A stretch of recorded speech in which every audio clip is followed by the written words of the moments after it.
Dès que nous avons su que nous pouvions venir sur Chamberet, nous n'avons pas hésité à contacter la mairie, à leur demander si ils nous donnaient la permission de venir. Et c'est vrai que nous avons fait une réunion et nous avons vu que nous pourrions organiser cette exposition en toute sécurité.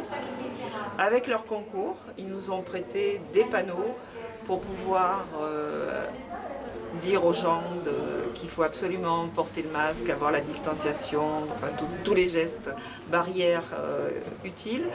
Et après, nous, on a mis en place un sens de visite, un petit peu anxiogène au départ, parce qu'on s'était un petit peu inquiété, mais qui marche très bien aujourd'hui, jour du vernissage. Le masque est un petit peu plus embêtant, je suis obligée de le poser pour parler, mais tout le monde réagit correctement et n'hésite pas à rentrer avec son masque et à visiter toujours avec autant de plaisir cette exposition, qui est de très haute qualité, encore une fois.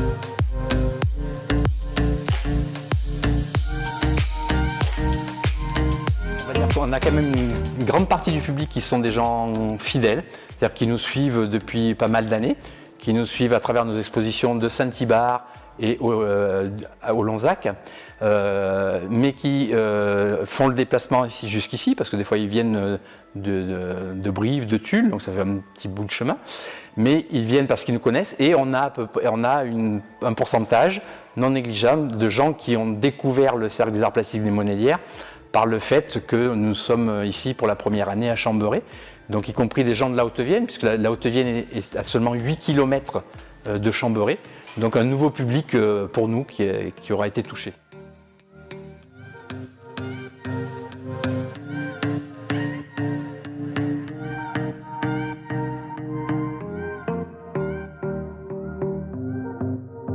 Le masque, parce que ça cache quand même pas mal d'expressions en fait du visage, quoi. Et donc je préfère les gens sans masque. Mais bon, la période m'a été bénéfique parce que j'ai pu travailler. Malheureusement, bon, j'ai pas pu m'exposer parce que toutes les expositions, comme pour beaucoup d'autres artistes, sont tombées à l'eau. Et là, ça fait partie des premières expositions qu'on peut mettre en route depuis la fin du confinement.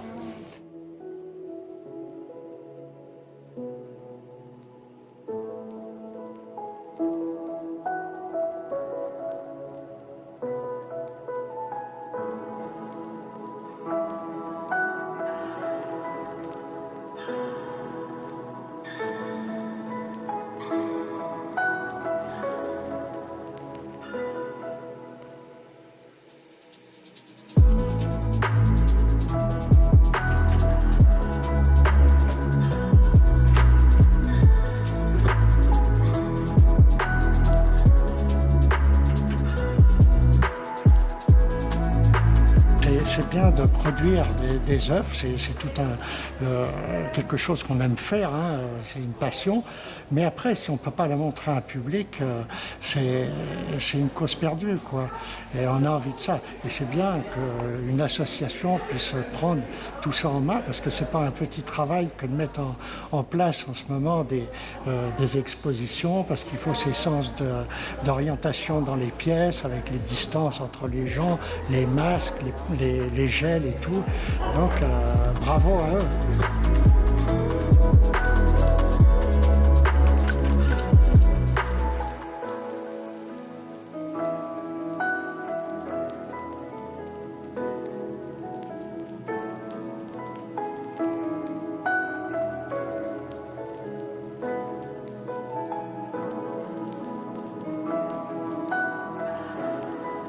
Disons que la période correspondait avec le passage du Tour de France, donc le jeudi 10 septembre, ici sur la commune de Chamberet, ce qui nous a donné une visibilité supplémentaire sur ce mois de septembre, que nous n'aurions pas eu sans cet événement de grande ampleur qu'est le Tour de France.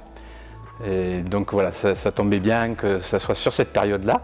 Ensuite, on va avoir à la fin de l'exposition qui se termine le samedi 19 et le dimanche 20, ce sont les journées du patrimoine qui, on l'espère également, nous amèneront pas mal de personnes en supplément pour visiter notre exposition, puisque c'est des journées où traditionnellement les gens se promènent et profitent justement des belles choses à voir dans la région, que ce soit ici à Chambéry, donc l'arboretum, ou des vieilles pierres, et puis j'espère l'exposition du Cercle des Arts Classiques des Monédières.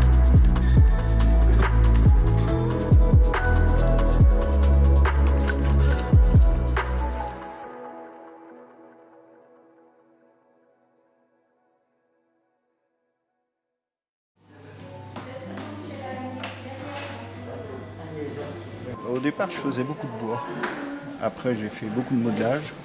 Et puis finalement, quand je me suis mis au bronze, j'ai trouvé ça tellement extraordinaire que maintenant, je fais quasiment plus que ça. Parce qu'on peut faire des détails qu'on ne peut jamais faire en bois ou même en modelage. Puis ça casse pas, c'est costaud. Vous n'avez qu'à regarder. Hein. Ouais. Le poisson, notamment, non, avec les arêtes, le corps qui... Ah bah, c'est rigolo à faire. Bon, il y a toujours de l'humour. Hein. Tout ce que je fais, c'est jamais des choses tristes. Et ce qui vous a attiré dans le bronze, c'est la solidité, c'est quoi? La couleur, Ouais.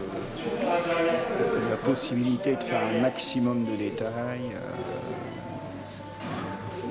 1 millimètre, le bronze y va si on s'y prend bien.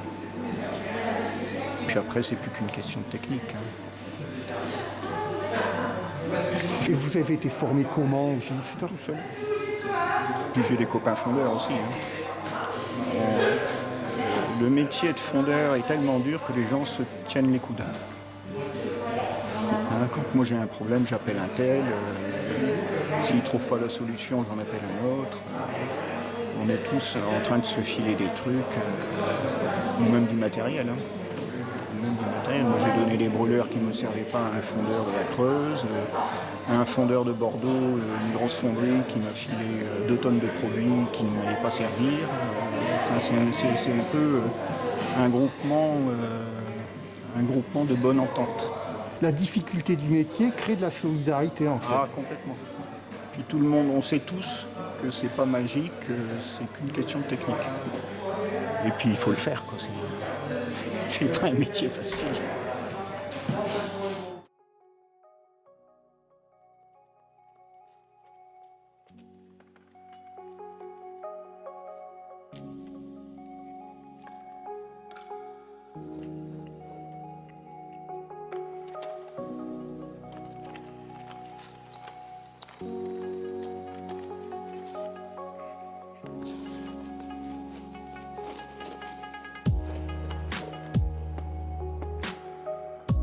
Et on peut dire qu'on est sur, là on va boucler la première semaine, hein, on boucle la première semaine d'exposition, donc on est à mi-parcours et on a un bon résultat au niveau des œuvres qui ont été achetées par nos visiteurs. Donc oui, on peut dire que c'est une bonne année. Alors ça correspond aussi au fait que peut-être que les gens n'ont pas eu d'expo pendant tout l'été, hein, donc presque toutes les expositions ont été reportées, y compris les nôtres qui étaient prévues. Donc voilà, un bel engouement et des achats pour nos artistes qui récompensent le travail exceptionnel que font certains de nos artistes, la majorité de nos artistes d'ailleurs, hein, qui font du super travail.